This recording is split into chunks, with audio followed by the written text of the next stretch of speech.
नारायण गोपालजीको गीत छ किनभनेदेखि मलाई उहाँकै गीतहरू गाउन मन लाग्छ है। दुईटा फुलेको डालीमा साथै राखु जस्तो लाग्छ, कतै टाढा जाँदाखेरि सँगै हिँडौँ जस्तो लाग्छ, देखे जस्तो पनि लाग्छ, जस्तो पनि लाग्छ, कतै टाढा जाँदाखेरि सँगै हिँडौँ जस्तो लाग्छ, दुईटा फुलेको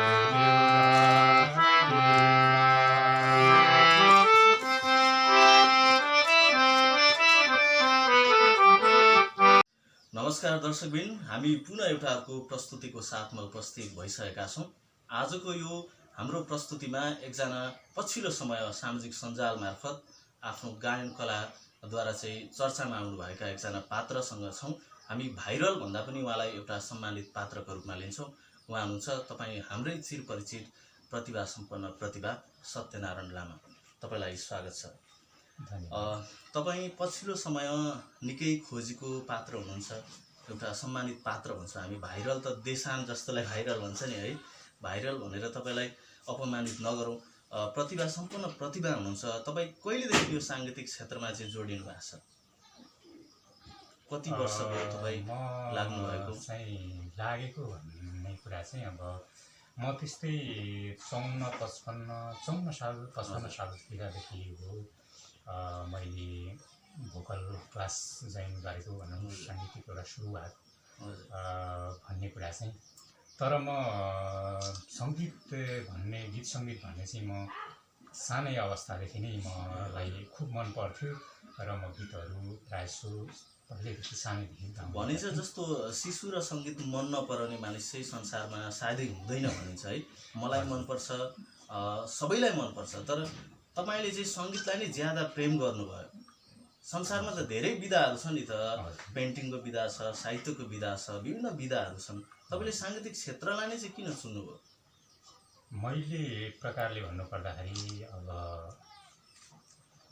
सानै अवस्थामा थियौँ हामी। त्यति बेला हामी अब अलिकति त्यो अवस्थामा, त्यो बेलामा चाहिँ अलिकति ठुल्ठुलो भइसकेपछि मात्रै स्कुलहरू जोइन गरिन्थ्यो कि हामी। अब अहिले चाहिँ अब 4 वर्ष 5 वर्षदेखि अब स्कुलहरू जोइन गरिन्छ है। त्यति बेला अब मैले स्कुल जोइन गर्दाखेरि चाहिँ म त्यस्तै 9-10 वर्षकै थिएँ होला। निकै ठुलो। हजुर, 9-10 वर्षको त नभनौँ, 8-9 वर्षको चाहिँ थिएँ होला है। अनि त्यति बेलादेखि मैले अब स्कुल जोइन गरेँ। म चाहिँ 4-5 क्लासमा पढ्दै थिएँ होला। हजुर। मेरो एकजना कुमार सुन्दास भन्ने एकजना साथी थियो, ऊ पनि गीत गाउँथ्यो है। अनि अब म पनि गीत गाउने। हामी दुईजना भएपछि चाहिँ अब मानौ कोही पनि नचाहिने, केही पनि नचाहिने माहौल बनाइहाल्नुहुन्थ्यो है। हजुर हजुर। अनि अब 1 बजे टिफिन छुट्टी हुन्थ्यो होइन। हजुर। अब साथीहरू अब फुटबल खेल्ने, कता के खेल्ने, अब त्यस्तो हुन्थ्यो। तर हाम्रो चाहिँ अब स्कुलमा भनेको एउटा मादल यसो भित्तामा झुन्ड्याएर राखेको हुन्थ्यो। अनि त्यहाँदेखि सरसँग मागे, हामी चाहिँ अब बिस्तारो बजाउँछौँ, हामीलाई मादल दिनु न सर भनेर भन्थ्यो। पर्दैन तिमीहरूले तँ खरी झार्छ, कता के भनेर भन्नुहुन्थ्यो होइन। हामी झार्दैनौँ, त्यसरी झार्योहरू बिग्रियो भनेदेखि बरु हामी नै बनाउँछौँ भनेर भन्थ्यौँ। तर बनाउनु त के बनाउँथ्यौँ होला र, सानै थियौँ होइन, एउटा रहर। अनि त्यहाँदेखि अब बिस्तारो क्लासमा लाग्यो। सुन्नु न, भनेपछि जस्तो शिक्षक भनेको त समाजको एउटा चेतनशील वर्ग हो नि त। हजुर हजुर। अब उनीहरूको पनि दृष्टिकोण चाहिँ साङ्गीतिक क्षेत्रलाई हेर्ने दृष्टिकोण सकारात्मक देखिएन है। जस्तो एउटा विद्यार्थीले सङ्गीतप्रति रुचि देखाइरहेको छ, उसले वाद्ययन्त्रहरू चाहिँ सहज रूपमा उपलब्ध गराएन भने पछाडि होइन। हजुर हजुर। अनि अब त्यो बेला अलिकति त्यस्तो खासै त्यो स्कुलहरूमा त्यति धेरै चाहिँ हुँदैन थियो कि जस्तो लाग्छ सुन्नु न, मलाई। जस्तो त्यो बेलाको अवस्था र अहिले त दशकौँ पछाडि यो तुलनात्मक रूपले अध्ययन गर्ने हो भने साङ्गीतिक क्षेत्रलाई हेर्ने दृष्टिकोणमा चाहिँ कतिको फरक छ, अर्थात् कतिको सकारात्मक दृष्टिकोण चाहिँ छ अहिले चाहिँ पहिलाको तुलनात्मक रूपले हेर्ने हो भने? अहिले त अब पहिलाको तुलनामा म धेरै नै साङ्गीतिक एउटा प्रभावहरू देख्छु म होइन, जसलाई पनि अब गीत सङ्गीत भन्ने बित्तिकै होइन अब अलिकति केही न केही अब चासो लिइहाल्ने देखाइहाल्ने खालको अहिलेको माहौल अहिलेको सिचुएसन त्यस्तो लाग्छ मलाई। भनेपछि सकारात्मक हुँदै रहेछ है। पक्कै पनि तपाईँ चाहिँ तपाईँको प्रतिभाले गर्दा पछिल्लो समय चाहिँ चर्चामा हुनुहुन्छ। हामी तपाईँकै चाहिँ गीत सुन्छौँ, तपाईँकै भन्दा पनि तपाईँले गाउनुभएका गीत भनौँ होइन, कसैको हुनसक्छ, कृपया एउटा गीत जाओस् न, कसको गाउनु चाहनुहुन्छ? हुन्छ, म नारायण गोपालज्यूको हजुर हुन्छ, एउटा गीत गाउँछु ल, हुन्छ। पोखिएर घामको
हरिभक्त कटुवालले लेख्नुभएको गीतलाई तपाईँले साह्रै सुन्दर तरिकाले प्रस्तुत गर्नुभयो। अहिले जस्तो हरिभक्त कटुवालहरूले लेख्नुभएका गीत नारायण गोपाल, गोपाल युञ्जन, कर्म युञ्जन लगायतका सिर्जनाहरू चाहिँ पछिल्लो पुस्ताले भुल्दै आइरहेको छ है। तपाईँले कतिको महसुस गर्दै हुनुहुन्छ? पछिल्लो समय जस्तो हल्का गीतहरू गाउने, ऱ्याप भनौँ, हिपहप भनौँ, अलिकति अश्लीलता पनि भित्र्याउने त्यस्तो आरोप पनि छ। तपाईँ त निकै गम्भीर चाहिँ साङ्गीतिक क्षेत्रमा जस्तो गम्भीर गीतहरू चाहिँ प्र्याक्टिस गर्दै गाउँदै चाहिँ वर्षौँदेखि आइराख्नु भएको छ। अहिलेको साङ्गीतिक क्षेत्र हेर्दा, यो माहौल हेर्दा तपाईँलाई कतिको चित्त बुझ्छ, कतिको सन्तुष्ट हुनुहुन्छ? मलाई पनि लाग्थ्यो त्यस्तै लाग्थ्यो। अब अलिकति पुराना गीतहरू होइन, अब जुन गीतहरूमा चाहिँ एउटा भनौँ एउटा आफ्नै एउटा जीवन भोगाइका एउटा वास्तविक एउटा ताहरू उठाएका गीतहरू, अब त्यो लाग्छ मलाई एउटा साङ्गीतिक एउटा जुन एउटा नेपाली एउटा सङ्गीतको एउटा चाहिँ भनौँ एउटा खम्बा को रूपमा म लिने गर्छु यस्ता गीतहरू यस्ता सृजनाहरूलाई र अलिकति भुल्दै जानुभएको हो कि भन्ने लाग्थ्यो तर यता कता अहिले मलाई कस्तो लाग्नु थालेको छ भनेदेखि होइन रहेछ जस्तो लाग्छ किनभनेदेखि अब उहाँको नारायण गोपालज्यूको गीतहरू अरुणा लामाज्यूले गाउनुभएका गीतहरू अब मैले गाउँदाखेरि होइन भनौँ भिडियोहरूमा हेर्नुहुन्छ कमेन्टहरू गर्नुहुन्छ होइन अति राम्रो होइन नारायण गोपालज्यूको जस्तो एउटा चाहिँ अरुणा लामाज्यूको जस्तो गीतहरू अहिले पनि तपाईँले यसरी गाउनुहुन्छ हामीलाई चाहिँ त्यही झल्को आइरहेको छ उहाँहरूको गीतहरू मर्नु हुँदैन भन्ने किसिमको त्यस्तो खालको प्रतिक्रियाहरू त्यस्तो खालको कमेन्टहरू आउँदाखेरि होइन उहाँहरूको गीतहरू कहिले पनि पुरानो नहुने खालको अनि त्यहाँदेखि कसैले कहिले पनि नबिर्सिनु पर्ने र बिर्सिनै नहुने खालको गीतहरू छ र त्यसरी नै माया गरिदिइरहनु हुने रहेछ भन्ने मलाई लाग्छ जो त्यति बेला पहिला सत्यनारायण दाई तपाईँ त 50को मध्य दशकदेखि साङ्गीतिक क्षेत्रमा हुनुहुँदो रहेछ 56 सालदेखि सत्यनारायण लामा चाहिँ सार्वजनिक हुनको लागि चर्चाको उज्यालोमा आउनको लागि किन यतिका दशक समय खर्च भयो जति गम्भीर प्रश्न गर्नुभयो यस्तो छ अब मैले भनेको चाहिँ अब त्यस्तै 54-55 सालदेखि मैले सङ्गीत क्लास सुरु गरेको हुँ होइन र मैले 60 सालसम्म मैले सङ्गीत भनौँ एउटा गीत सङ्गीतको एउटा माहौलभित्र रहेँ म क्लासहरू पनि लिँदै गएँ र सिकाउँदै पनि थिएँ म हजुर र त्यस्तै अवस्थातिर एक दिन मलाई मेरो आफ्नै भोकल टिचर राम सिटौलासँग सिक्नु भएको तपाईँले हजुर कहाँ सिक्ने अवसर पाउनुभयो काठमाडौँमै हो अरे बाफ्रे तपाईँ राजधानी पुगेर फेरि मोपसलमा फर्किनु भयो राम सिटौला नेपाली साङ्गीतिक क्षेत्रको एकदमै चर्चित र एउटा स्थापित नाम सम्मानित नाम एकदमै र मैले पछि गएर गुरुदेव कामत सरसँग पनि सिक्ने शास्त्रीय सङ्गीतको त एउटा धरोहर उहाँ दिल्ली बजार हुनुहुन्थ्यो उहाँकै रुममा गएर सिकेँ म बेलुका बेलुका अनि त्यसरी यो गर्दै गएँ अनि एक दिन मलाई मेरो श्रद्धेय गुरु चाहिँ राम सरले भन्नुभयो मलाई सत्य यति बेला तिमीले एउटा गीत रेकर्डिङ होइन र पछि सम्झना हुनेछ मैले यति बेला सरले यसो भन्नुभएको थियो अनि त्यो बेला मैले एउटा गीत रेकर्डिङ गरेको थिएँ त्यो गीत यही हो भनेर तपाईँ तिमीलाई पनि सम्झना रहन्छ एउटा गीत रेकर्डिङ गरा हुन्छ भनेर भन्नुभयो अब मलाई गीत रेकर्डिङ कहिले गर्ने कति पैसा लाग्छ होइन अब यो केही पनि थाहा थिएन एकैचोटि भ्याट अब गीत रेकर्डिङ गर्नुपर्छ तिमीले भनेर भन्नुहुँदाखेरि म अत्यन्तै खुसी पनि भएँ र त्यति बेलै म धेरै दुःखी पनि भएको थिएँ र उहाँले भन्नुभयो 4000 रुपियाँ 60 सालमा 4000 60 सालमा होइन त्यो भनेको त्यस्तै 57-58 सालतिर हुनुपर्छ 4000 दाइ त्यो बेला निकै मूल्य राख्थ्यो है त्यसको महत्त्व 4000 भनेको अनि 4000 भन्नुभयो तर मसँग त्यति बेला हरेक गरेर उब्जाउँदाखेरि मैले 400 चाहिँ उब्जाउँथेँ कि जस्तो लाग्थ्यो र त्यो 4000 भन्ने बित्तिकै अलिकति मलाई के आयो मनमा भने त्यो त मैले कहिले त्यो सोच्दै नसोच्दा हुन्छ त्यो धेरै परको धेरै ठुलो कुरा हो तर पनि हुन्छ सर म कोसिस गर्छु भने हुँदैन म सक्दिनँ तपाईँले भनिनँ होइन म कोसिस गर्छु सर भनेर भने तर मैले त्यो पैसा जुटाउनतिर पनि लागिनँ किनभनेदेखि त्यो सम्भवै थिएन कि मैले त्यो जुटाउनै नसक्ने अवस्था थियो सुन्नु सत्यनारायण भाइ म निकै गम्भीर भए यो कुराले यो प्रसङ्गले हजुर जस्तो 4000 पैसा जुटाउन नसकेर सत्यनारायण लामाको गीतै रेकर्ड भएन अर्थात् त्यो अवसर तपाईँले प्राप्त गर्न सक्नु भएन है एउटा अत्यन्तै प्रतिभा सम्पन्न व्यक्ति यसरी आर्थिक रूपले पनि पछाडि पर्दो रहेछ भन्ने उदाहरण हो तपाईँ एकदमै म त्यही नै हो मलाई त्यही नै लाग्छ मैले काठमाडौँतिर बस्दादेखि नै मैले गीतहरू पनि लेख्ने गर्थेँ म साथै हजुर अनि त्यो भएको हुनाले गर्दाखेरि अब मैले चाहिँ खासमा चाहिँ म आफ्नै गीतहरू आफ्नै शब्दमा रेकर्डिङ गर्न पाएदेखि हुन्थ्यो किनभनेदेखि मेरो पीर व्यथाहरू बोल्थ्यो त्यो गीतमा भन्ने मलाई लाग्थ्यो सुन्नुहोस् 4000 रुपियाँ व्यवस्थापन गर्न नसकेर तपाईँको गीत रेकर्ड भएन।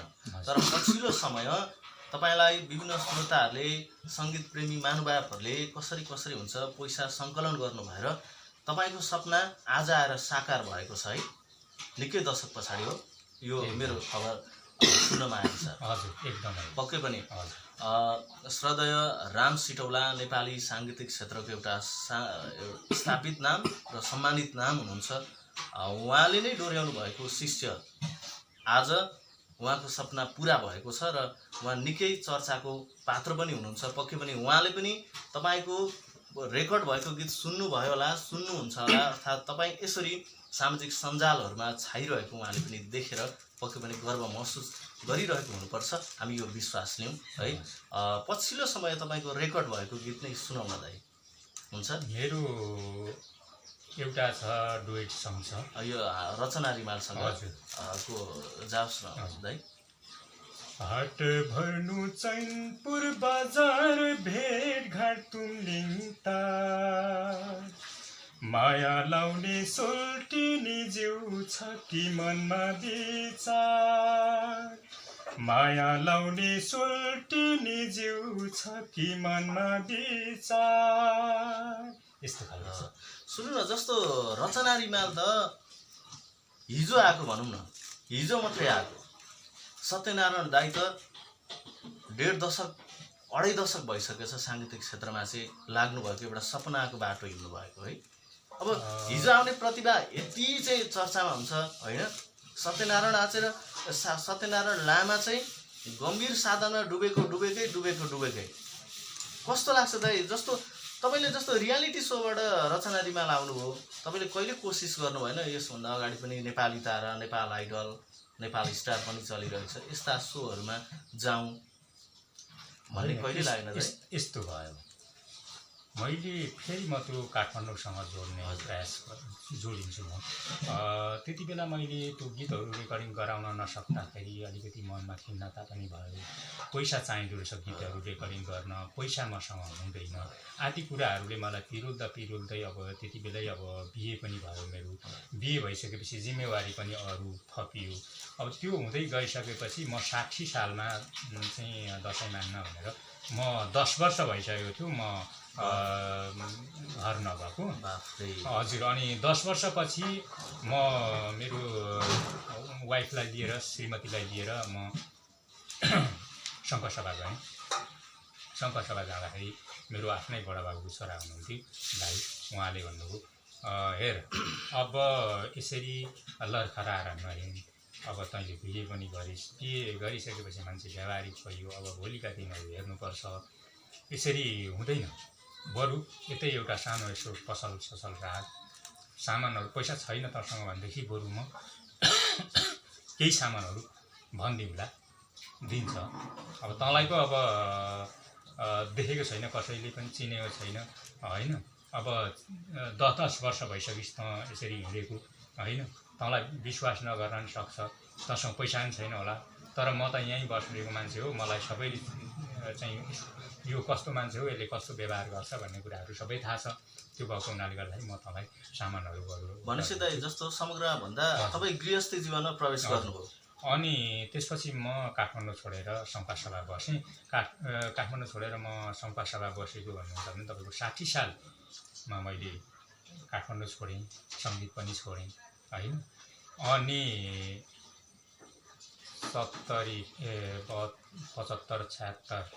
75 सालतिरदेखि मैले फेरि सुरुवात गरेको भनेपछि मैले थुप्रै छोडेँ होइन। अनि त्यसपछि फेरि जोडिएको यही लयमा फर्किनुभयो। अनि अघि रचना बहिनीको कुरा गर्नुभयो, उहाँ भनेको एउटा धेरै क्षमतावान गायिका मान्छु म होइन। उहाँ धेरै राम्रो गाउनुहुन्छ र सबैले रुचाउनु पर्ने खालको एउटा गायिका पनि हो। उहाँ धेरै राम्रो खुबी भएको गायिका हुनुहुन्छ अहिलेको चलेको, र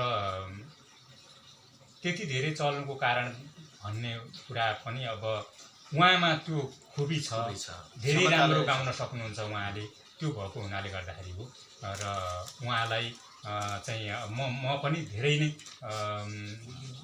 सम्मान गर्छु, इज्जत गर्छु। जस्तो दाइ तपाईँ 10 वर्षसम्म त घरै फर्किनु भएन, त्यसरी समर्पित भएर सङ्गीत प्रशिक्षण लिनुभयो होइन, सङ्गीतमै डुब्नुभयो।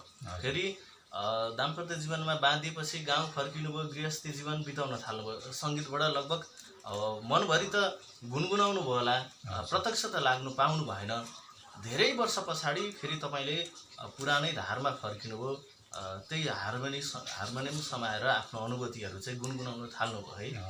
के लाग्दो रहेछ भने तपाईँलाई हेर्दा, तपाईँको कुरा सुन्दा पनि एउटा प्रतिभा भएको मान्छे कहिले पनि अँध्यारोमा पुरिँदैन। जस्तो एउटा हिरा सधैँ अँध्यारोमा नपुरिँदो रहेछ, एउटा उज्यालोमा आउँदो रहेछ, उसले आफ्नो चमक दिँदो रहेछ भन्ने चाहिँ आज तपाईँबाट पनि थाहा लाग्छ। किनभने आज सत्यनारायण त संसारभर जहाँ जहाँ नेपाली छन् त्यहाँनिर त पुग्नु भएको छ आफ्नो स्वरको माध्यमबाट होइन। अब तपाईँको यो यात्रा चाहिँ निरन्तर रहोस् भन्ने कामना हामी गर्छौँ। यो विषयमा फेरि तपाईँको आवाजमा कुनै कर्णप्रिय गीत सुनौँ न दाइ।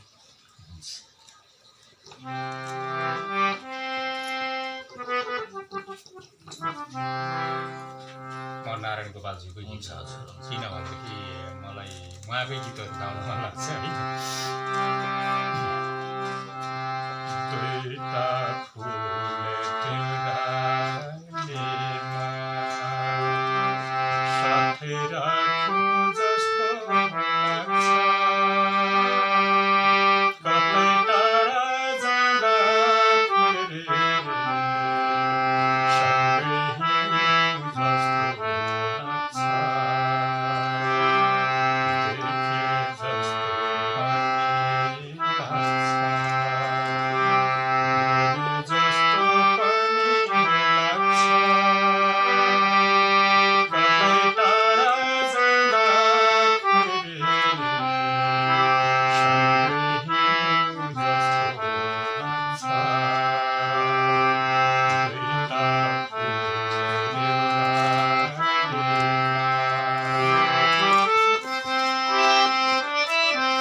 सत्यनारायण दाइले फेरि पनि पुरानो याद दिलाउनु भयो।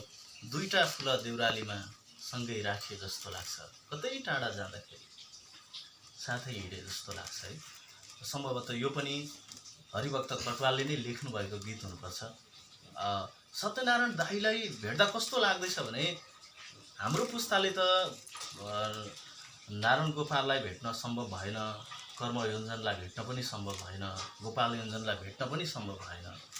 सम्भव त अहिले भक्तराज आचार्यलाई भेट्न सम्भव होला, तर त्यो वातावरण जुटिरहेको छैन।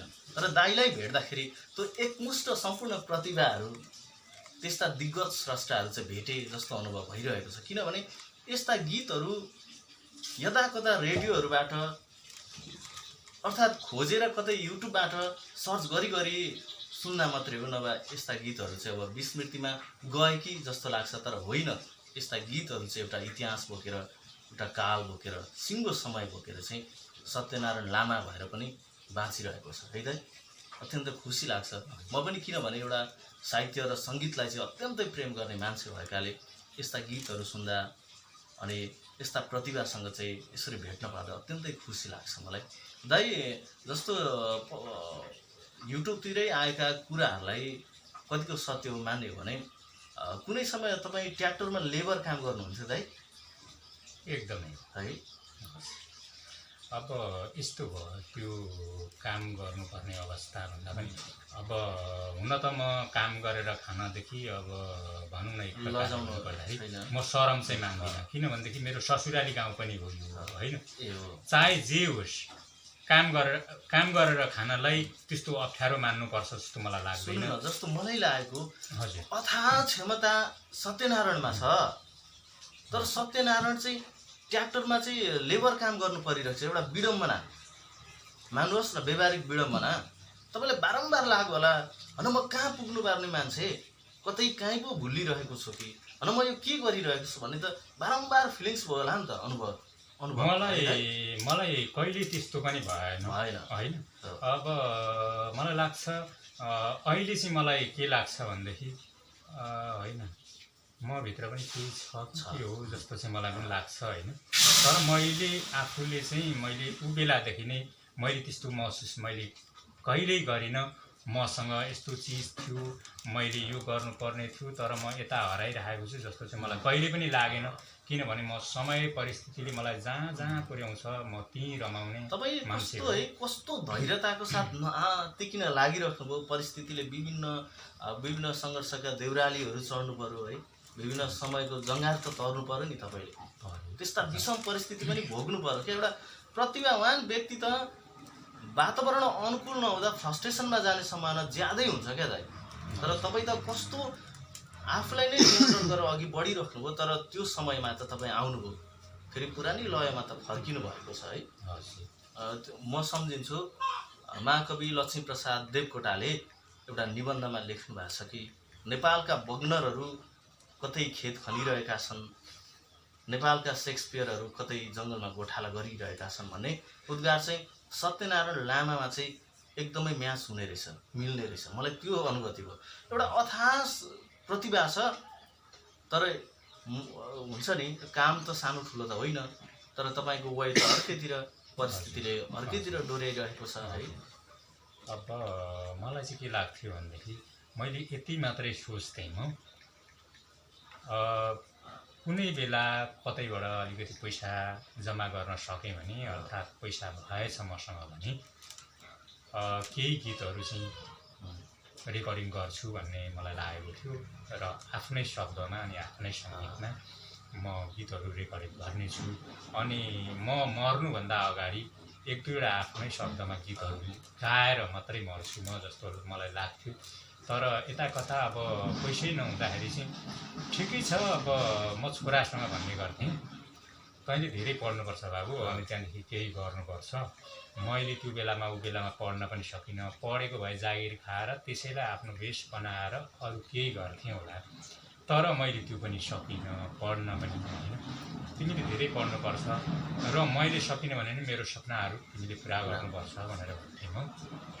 र मैले चाहिँ सोचेको थिएँ अब मेरो सपनाहरू अब पुरा हुँदैनन् भन्ने मलाई लाग्थ्यो। तर पनि ठिकै छ, अब जीवनको अन्तिम घडीसम्म मैले के चाहिँ सोचेको थिएँ भनेदेखि मैले छोरालाई पनि भन्थेँ अब पढ, मैले सकुन्जेल म पढाउँछु होइन, जे गरेर भए पनि।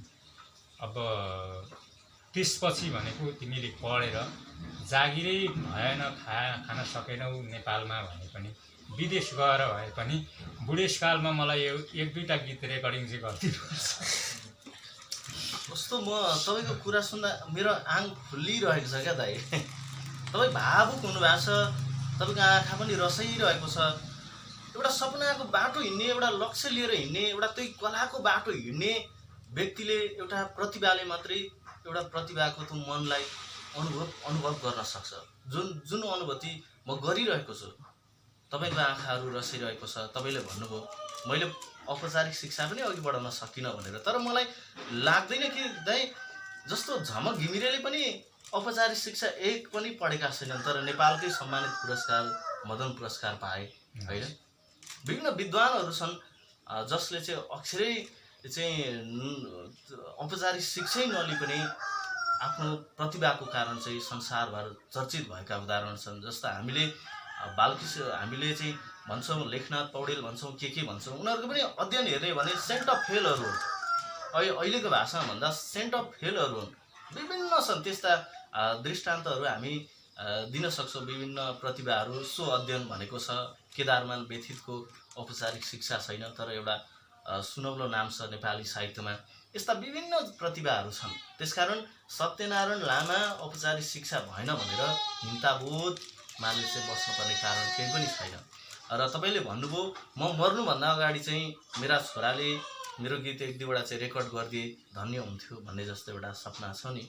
के लाग्छ भने तपाईँको सपना तपाईँको छोराले पनि पुरा गर्नेछन् र तपाईँको सपना सङ्गीतलाई मन पराउने प्रेम गर्ने हाम्रा दर्शकहरूले पनि पुरा गरिदिनु हुनेछ। त्यो विश्वास तपाईँ साँच्नुहोस्, हामी पनि साँचौँ। र सत्यनारायण लामा चाहिँ आफ्नै प्रतिभाको कारणले आफ्नो औसत आयुभन्दा केही बाँच्नेछन्।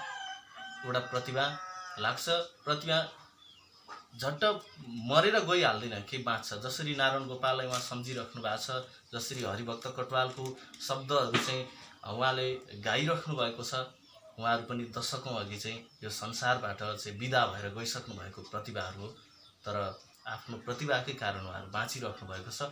सत्यनारायण लामा पनि आफ्नो औसत आयुभन्दा पक्कै पनि निकै लामो समयसम्म बाँच्नेछन्।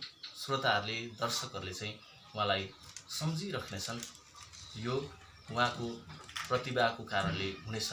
अन्त्यमा दाइ के भन्न चाहनुहुन्छ हाम्रा दर्शकहरूलाई र तपाईँको योजना, आगामी साङ्गीतिक योजना के रहेको छ? मैले अब अहिलेसम्म मैले 2टा गीतहरू मेरो रेकर्डिङ भइसकेको छ। हजुर है, यो 2टा तपाईँकै शब्द सङ्गीतमा हो या के हो दाइ त्यो रेकर्डिङ? एउटा डुएट सङ छ जुन रचना बहिनीसँग तपाईँले गरेको, सुनाउनु त्यो मेरो आफ्नै शब्द आफ्नै सङ्गीत हो। र अर्को चाहिँ कस्तो मेरो भाग्य जिउँदै मरे जस्तो, खुल्न नपाई कोकिलामै कोइली झरे जस्तो, यो चाहिँ मेरो आफ्नो शब्द हो। दीप लिम्बू ज्यूको चाहिँ कम्पोज हो त्यो चाहिँ। हजुर, उहाँ दुबईमा बस्नुहुन्छ। अनि एरेन्जमा चाहिँ शिशिर थापाज्यूले गर्नुभएको छ। त्यो पनि राम्रै छ।